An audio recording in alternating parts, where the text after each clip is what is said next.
Quando eu falo a palavra câncer, é quase automático. Um frio percorre a sua espinha.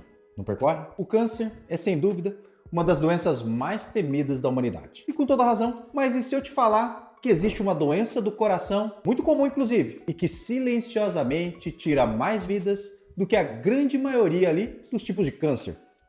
Eu não estou exagerando. Estou falando de uma doença que afeta milhões de brasileiros e que muitas vezes começa com um simples cansaço que você acha que é até normal aí para a tua idade. Eu sou o Dr. Roberto Iano, médico cardiologista. Hoje a gente vai falar sobre a insuficiência cardíaca, a doença do coração que mata mais que câncer. Se você quer proteger a tua vida e a vida de quem você ama, fica comigo até o final desse vídeo, porque a cardiologia evoluiu muito e o que eu vou te contar hoje pode ser a diferença entre a vida e a morte. O que é a insuficiência cardíaca? Antes de compararmos essa doença com o câncer, você precisa entender o que é exatamente a insuficiência cardíaca. Imagina que o seu coração é como a bomba d'água principal da tua casa. A função dessa bomba é puxar a água da rua e mandar com força ali para a caixa d'água e para todas as torneiras, garantindo que a casa inteira funcione perfeitamente. A insuficiência cardíaca, ou IC, acontece quando essa bomba ela perdeu força. O coração então se torna incapaz de bombear o sangue em quantidade e pressão ali o suficiente para atender às necessidades do seu corpo. E por que o sangue é tão importante? Porque é ele que carrega o oxigênio e os nutrientes, seja para o cérebro, para os seus rins, para os seus músculos, para cada célula sua. Segundo a Sociedade Brasileira de Cardiologia,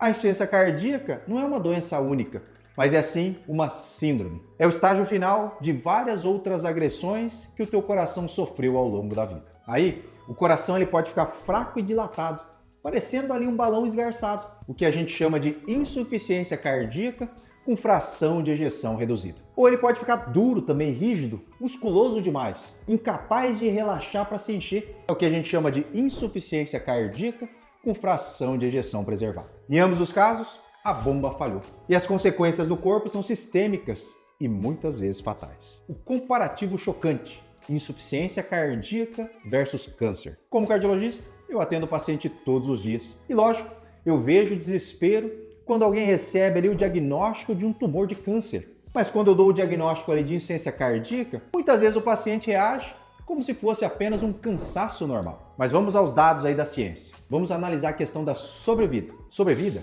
é a chance que uma pessoa tem de continuar viva após um certo tempo do diagnóstico. Hoje, graças aos avanços ali fantásticos da oncologia, cânceres muito comuns, como câncer de mama nas mulheres ou câncer de próstata nos homens, quando são descobertos cedo, tem taxa de sobrevida em 5 anos que ultrapassam 90%. E em 10 anos, elas continuam altíssimas. A medicina evoluiu e o câncer, em muitos casos, virou uma doença crônica tratável. Agora, veja os números da insuficiência cardíaca. Estudos mostram que se a insuficiência cardíaca não for tratada ali de forma severa e correta, a mortalidade em 5 anos pode chegar a 50%. Ou seja, metade dos pacientes com insuficiência cardíaca grave podem não estar mais vivas em 5 anos.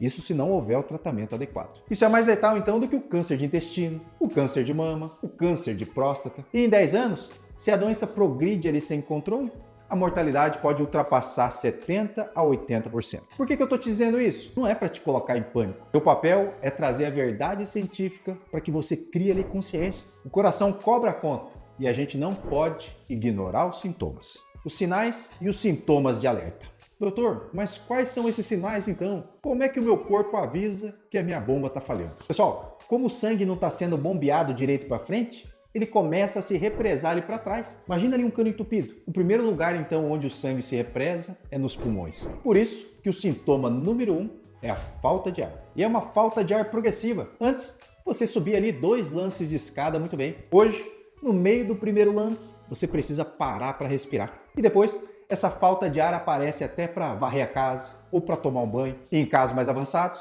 o paciente tem o que a gente chama de ortopneia. Ele deita na cama para dormir e parece que ele está se afogando ali. Aí ele precisa então colocar 2, 3, 4 travesseiros para conseguir respirar. Ou até mesmo tem que passar ali a dormir sentado. Outro sintoma clássico é o inchaço, o edema. O sangue se represa ali nas veias do corpo e a água então vaza para os tecidos. Começa, lógico, pelas pernas, lá no tornozelo. O sapato aperta no final do dia, depois sobe aqui para as coxas, pode até inchar a barriga. Além disso, vem um cansaço inexplicável, uma fraqueza muscular tremenda, você já acorda cansado, o cérebro recebe menos sangue, então você pode ter tontura, confusão mental ou falhas na memória. Então se você tem alguém aí da tua família que tem esses sintomas, falta de ar, que piora quando deita, pernas ali que estão muito inchadas e um cansaço que não passa, leve essa pessoa a um cardiologista. Não ache que é apenas coisa da idade. As causas ocultas.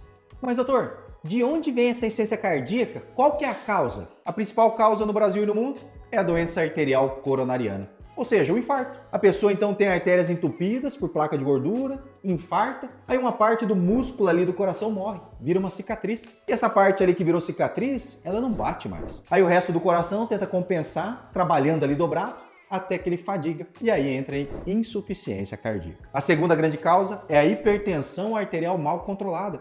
A famosa pressão alta silenciosa. Então se a tua pressão aí vive 18/10, 19/11 e você não toma remédio aí porque não sente nada, saiba que o teu coração está fazendo uma força absurda 24 horas por dia para empurrar o sangue ali contra essa pressão aí que está muito alta. Com o tempo, esse coração então engrossa, endurece, cresce e ele fica fraco. Outras causas comuns do coração fraco é o diabetes, que é muito comum inclusive. A obesidade, esse ser gordinho força o teu coração e ele pode ficar fraco. Outro fator de risco é o consumo excessivo do álcool. E claro, no nosso país, a gente não pode esquecer da doença de Chagas, que ainda é uma causa importante de insuficiência cardíaca no Brasil. Então, pessoal, a prevenção da insuficiência cardíaca começa hoje, controlando a tua pressão, o teu açúcar no sangue, a obesidade e o teu colesterol. A revolução no tratamento. Agora, a gente vai falar de coisa boa. Vamos falar da ciência e como a gente está virando o jogo contra essa doença. Se há 20 ou 30 anos atrás o diagnóstico da insuficiência cardíaca era quase uma sentença de morte, hoje a história é completamente diferente. A cardiologia viveu uma verdadeira revolução nos últimos anos. Nós saímos de tratamentos que apenas aliviavam ali os sintomas, como dar diurético ali para fazer xixi ou para desinchar,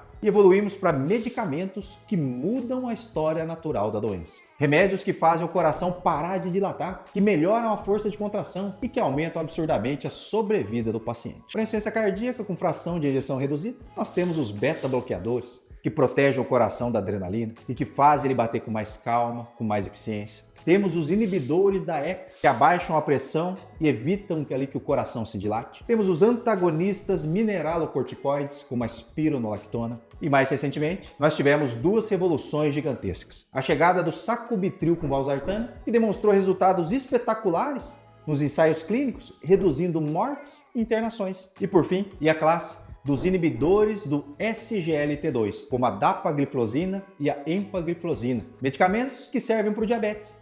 Mas a ciência nos mostrou que eles funcionam como verdadeiros escudos para o coração, mesmo em quem não é diabético. Pra vocês terem uma ideia do peso científico disso, grandes ensaios clínicos mundiais provaram que esses remédios reduzem em cerca de 25 a 30% o risco combinado de morte cardiovascular e de novas internações ali por insuficiência cardíaca. Além disso, eles melhoraram drasticamente a qualidade de vida. Mas tem um detalhe, pessoal. Esse tipo de medicamento ele precisa ser prescrito e ajustado ali por um cardiologista atualizado. Ele não é uma receita de bolo. Então, cada caso é um caso. Cada paciente com insuficiência cardíaca deve ser avaliado ali individualmente. A importância do acompanhamento médico contínuo. Isso me leva a um dos pontos mais importantes desse vídeo. A insuficiência cardíaca exige comprometimento. Não basta ir no médico, pegar a receita, comprar a caixa de remédio e sumir do consultório ali por 2 anos. O acompanhamento médico contínuo é inegociável. Nós precisamos fazer exames de rotina. Aí, nesse caso, o ecocardiograma é a nossa janela para dentro do seu peito. É com ele que eu vejo a fração de ejeção, que é a porcentagem de sangue que vai do ventrículo esquerdo ali para a aorta. Vejo também o tamanho do seu coração, como é que estão as suas válvulas. Aí a gente faz também exames de sangue essenciais ali, como o BNP ou NT-proBNP, que são marcadores do sangue que dizem o nível de estresse e de falha ali no seu coração. E o mais importante, pessoal,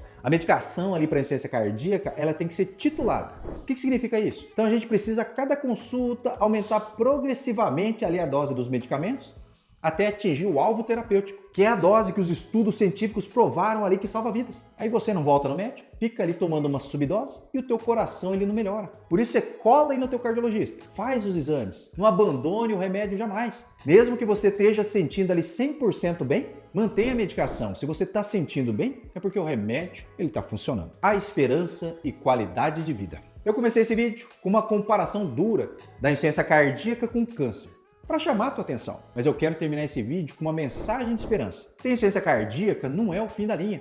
Longe disso. Hoje no meu consultório eu tenho dezenas, centenas de pacientes aí com insuficiência cardíaca que levam uma vida absolutamente normal. Eles viajam, brincam com seus netos, trabalham, caminham no parque. E tudo isso é possível porque eles seguiram 3 passos simples. Aceitaram o diagnóstico, buscaram o tratamento baseado em evidência científica e mudaram o estilo de vida. Reduziram o sal, começaram a fazer uma reabilitação cardiovascular supervisionada e controlaram o peso. Eu falei a questão da obesidade. A ciência ela está do nosso lado, mas o passo inicial para cuidar do seu próprio corpo só depende de você. Se esse vídeo foi então importante para você, se ele abriu seus olhos, ele também pode salvar a vida de algum amigo, ou de um tio, ou do seu pai.